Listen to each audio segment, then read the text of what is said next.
ಸಂಘಕ್ಕೆ ಬೇಕೇ ಬೇಕು, ಬೇಕೇ ಬೇಕು. ಎಲ್ಲಿವರೆಗೆ ಹೋರಾಟ, ಎಲ್ಲಿವರೆಗೆ ಹೋರಾಟ. ಸರ್ಕಾರಂತೆ ಸರ್ಕಾರ, ಸರ್ಕಾರಂತೆ ಸರ್ಕಾರ.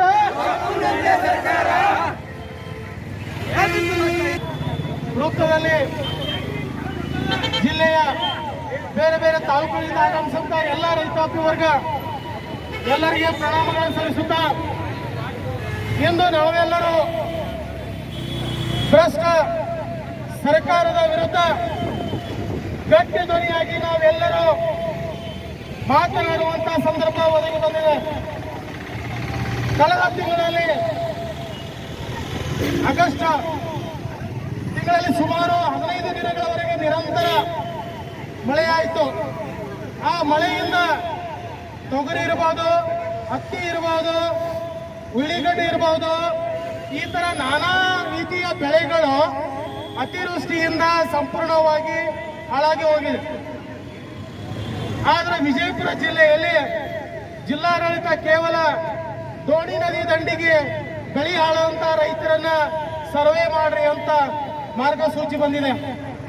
ಯಾಕ ಮಳಿ ದೋಣಿ ದಂಡಿಗೆ ಅಷ್ಟ ಆಗೈತೋ ಏನೋ ಅಥವಾ ಜಿಲ್ಲೆಯಲ್ಲಿ ಬೇರೆ ಯಾವ ಭಾಗದಲ್ಲೂ ಆಗಿಲ್ವೋ, ಸಂಪೂರ್ಣ ಬೆಳೆ ಹಾಳಾಗಿ ಹೋಗೈತಿ. ಇತ್ತಿತ್ತಲಾಗಿ ನಾವು ಈ ಜಂಬಿಗೆ ಅಂಕಲಿಗೆ ಭಾಗದಲ್ಲಿ ಈರುಳ್ಳಿ ಹಾಳುವಂತ ರೈತರ ನಾವು ನೋಡಿದ್ವಿ. ಮಾಧ್ಯಮ ಮಿತ್ರರು ಎಲ್ಲರೂ ತಾವೇ ತೋರಿಸಿದ್ರೆ ಯಾವ ತರ ಮಳೆ ಬಂದು ವಿಪರೀತ ಮಳೆ ಅತಿವೃಷ್ಟಿಯಿಂದ ಹಾಳಾಗಿದೆ ಅಂತ.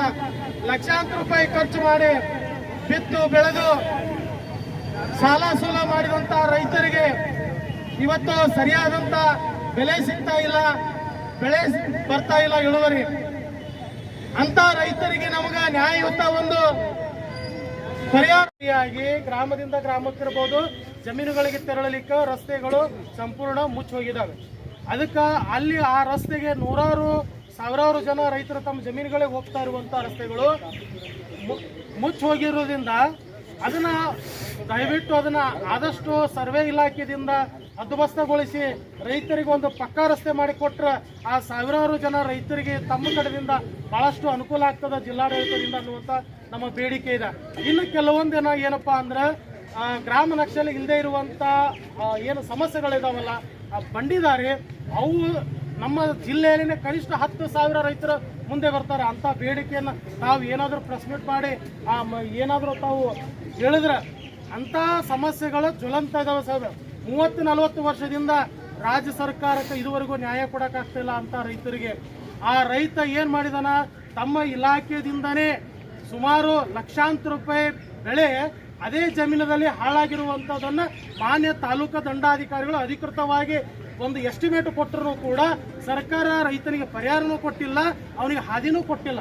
ಕೃಷಿ ಬೆಳೆಗಾರರಿಗೆ ಸರ್ಕಾರ ಇನ್ನೂ ತನಕನೂ ಈ ದ್ರಾಕ್ಷಿ ಬೆಳೆಗಾರರಿಗೆ ಪರಿಹಾರ ವಿಮಾ ಕಂಪನಿಗಳಿಂದ ಬಿಡುಗಡೆ ಮಾಡಿಸ್ಬೇಕು ಅನ್ನುವಂಥದ್ದು ಒಂದು ಮಾನವೀಯತೆಯನ್ನ ಇದುವರೆಗೂ ತೋರಿಸ್ತಾ ಇಲ್ಲ. ಇನ್ನು ದಾಳಿಂಬೆ ಹಾಕಿದಂತ ಬೆಳೆಗಾರರು ಇನ್ಶೂರೆನ್ಸ್ ತುಂಬಿದ್ದಾರೆ, ಅದರಲ್ಲಿ ಕೂಡ ಹವಾಮಾನ ವೈಪರೀತ್ಯದಿಂದ ಇಳುವರಿ ಕುಂಠಿತ ಆಗೈತಿ, ಬೆಳೆ ಹಾಳಾದಂಥದ್ದು ಎಲ್ಲ ಸುದ್ದಿ ಮಾಧ್ಯಮಗಳಲ್ಲಿ ರಾಜ್ಯಾದ್ಯಂತ ಪ್ರಕಟ ಆಗೈತಿ. ಇದುವರೆಗೂ ಇನ್ಶೂರೆನ್ಸ್ ಬಿಡುಗಡೆ ಆಗಿಲ್ಲ. ಸರ್ಕಾರ ಇಂಥ ಇನ್ಶೂರೆನ್ಸ್ ಕಂಪನಿಗಳ ಮೇಲೆ ಸೂಕ್ತ ನಿಗಾ ಇಡಲಿಲ್ಲ ಅಂತಂದ್ರೆ ರೈತರ ಹಣ ಸುಲಿಗೆ ಮಾಡಿ ಎಲ್ಲ ದಾಂಡಿಗೆ ಹಚ್ಚೋ ಕೆಲಸ ಮಾಡ್ತವೆ ಇನ್ಶೂರೆನ್ಸ್ ಕಂಪನಿಗಳು. ಇಂಥ ಇನ್ಶೂರೆನ್ಸ್ ಕಂಪನಿಗಳ ವಿರುದ್ಧ ನಾವೆಲ್ಲ ರೈತರು ಮುಂದಿನ ದಿನಮಾನಗಳಲ್ಲಿ ತಕ್ಕ ಪಾಠ ಕಲಿಸಬೇಕಾಗ್ತದೆ. ಮತ್ತ ಇಡೀ ನಮ್ಮ ಕರ್ನಾಟಕದಲ್ಲಿ ರೈತರ ಬೆಳೆ ಸಾಲ ಇಲ್ಲದೆ ಇರುವಂತ ರೈತ ಯಾರೂ ಉಳ್ಕೊಂಡಿಲ್ಲ. ಎಲ್ಲರ ಒಂದು RTC ಯಲ್ಲಿ ಬೋಜ ಇಲ್ಲದೆ ಇರುವಂತ RTC ಯಾರೂ ಇಲ್ಲ. ಅಂತ ರೈತರಿಗೆ ರಾಷ್ಟ್ರೀಕೃತ ಬ್ಯಾಂಕ್ ಆಗಿರಬಹುದು, ಸ್ವಸಹಾಯ ಸಂಘಗಳಾಗಿರಬಹುದು, ಸಾಲ ಮನ್ನಾ ಮಾಡಲೇಬೇಕು ಸರ್ಕಾರ. ಇವತ್ತು ಗ್ಯಾರಂಟಿ ಯೋಜನೆಗಳಿಗೆ ಲಕ್ಷಾಂತರ ಕೋಟಿ ಹಣವನ್ನ ತಾವು ಮೀಸಲಿಟ್ಟು ಬಡವರಿಗಾಗಿ ನಾವು ಸೇವೆ ಸಲ್ಲಿಸ್ತಿದೀವಿ ಅಂತ ಹೇಳ್ತಿದ್ದೀರಾ. ನಮಗೆ ಅದ್ರದ್ದು ಏನು ಅಭ್ಯಂತರ ಇಲ್ಲ. ನೀವು ಮಾಡಿ, ನಿಮ್ಮ ವೋಟ್ ಬ್ಯಾಂಕ್ಗಾಗಿ ಆದ್ರೂ ಮಾಡಿ, ರೈತರ ಕಾಳಜಿಗಾಗೂ ಮಾಡ್ತಾ ಇದ್ದೀರಿ ಮಾಡಿರಿ. ಆದ್ರೆ ರೈತರ ಕಾಳಜಿಗಾಗಿ ಯಾಕೆ ನೀವು ಮಾಡ್ತಾ ಇಲ್ಲ ಅನ್ನುವಂತ ಪ್ರಶ್ನೆ ನಮ್ಮದಿದೆ. ಯಾಕೆ ರೈತರು ಯಾರು ಬಡವರಿಲ್ವಾ ರಾಜ್ಯದಲ್ಲಿ? ಎಲ್ಲರೂ ಶ್ರೀಮಂತರಿದಾರ? ಸಾಲ ಇಲ್ಲದೆ ಇರುವಂತ ರೈತರೇ ಈ ರಾಜ್ಯದಲ್ಲಿ ಯಾರೂ ಇಲ್ಲ. ಅಂತ ಪರಿಸ್ಥಿತಿ ಇರಬೇಕಾದ್ರೆ ಸಾಲ ಮನ್ನಾವನ್ನು ಸರ್ಕಾರ ಕ್ರಮ ಕೈಗೊಳ್ಳಲೇಬೇಕು. ಅದರಿಂದ ನೆಮ್ಮದಿ ಜೀವನ ಕೊಡಿಸಲಿಲ್ಲ ಅಂತಂದ್ರೆ ಇಡೀ ದೇಶ ಹಸುವಿನಿಂದ ನಳಬೇಕಾಗ್ತದೆ ಮುಂದಿನ. ತಾವೆಲ್ಲರೂ ನೋಡ್ತಾ ಇದ್ದೀರಿ, ಸರ್ಕಾರದವರು ರಾಜ್ಯದಲ್ಲಿ ಸಾಲ ಮಾಡಿ ರೈತ ಆತ್ಮಹತ್ಯೆ ಮಾಡಿಕೊಳ್ಳುವಂತಹ ಎಷ್ಟೋ ಸಾವಿರಾರು ಪ್ರಕರಣಗಳು ಒಂದು ವರ್ಷದಲ್ಲಿ ಕಾಣಿಸ್ತಾ ಇದ್ದಾವೆ. ಅದಕ್ಕೆ ಸರ್ಕಾರ ರೈತರ ಪರವಾಗಿ ಅಂತ ಹೇಳ್ತೀರಿ. ತಾವು ಹಳೇದಾದಂತ ಅಕ್ರಮ ಸಕ್ರಮ ಯೋಜನೆಯನ್ನ ರದ್ದುಗೊಳಿಸಿದಿರಿ. ಅದನ್ನು ಕೂಡ ತಾವು ಪುನಃ ಜಾರಿಗೆ ತರಬೇಕು, ಆರಂಭಿಸಬೇಕು. ಯಾಕಂದ್ರೆ 2 ಲಕ್ಷ 3 ಲಕ್ಷ ರೂಪಾಯಿ ಖರ್ಚು ಮಾಡಿ ರೈತರು ಕೃಷಿ ಪಂಪ್ ಸೆಟ್ಗಳಲ್ಲಿ ಟ್ರಾನ್ಸ್ಫಾರ್ಮರ್ ಅಳವಡಿಸ್ಕೋಬೇಕು ಅಂದ್ರೆ 2.5-3 ಲಕ್ಷ ರೂಪಾಯಿ ಖರ್ಚೈತಿ. ಬಡವರು ಎಲ್ಲಿಂದ ಹೋಗ್ಬೇಕು? ಅದು ಯಾವುದೋ ರೈತರಿಗೆ ಅಸಾಧ್ಯವಾದ ಮಾತಾಗ್ತದೆ. ಯಾಕಂದ್ರೆ ರೈತ ಅಭಿವೃದ್ಧಿ ಕಡೆಗೆ ಸಾಗಬೇಕು ಅಂದ್ರೆ ಸರ್ಕಾರ ರೈತನ ಬೆನ್ನೆಲುಬಾಗಿ ನಿಂತ್ಕೋಬೇಕು. ರೈತ ಈ ದೇಶಕ್ಕೆ ಬೆನ್ನೆಲುಬಾಗಿ ನಿಂತ್ಕೊಳ್ತಾನೆ ಅನ್ನುವಂತ ಮಾತು ಹೇಳ್ತೀವಿ.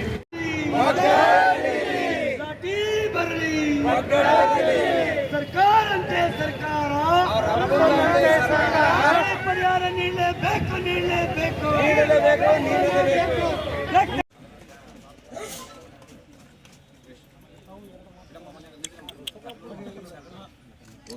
ಬರ್ಬೇಡ್ರಿ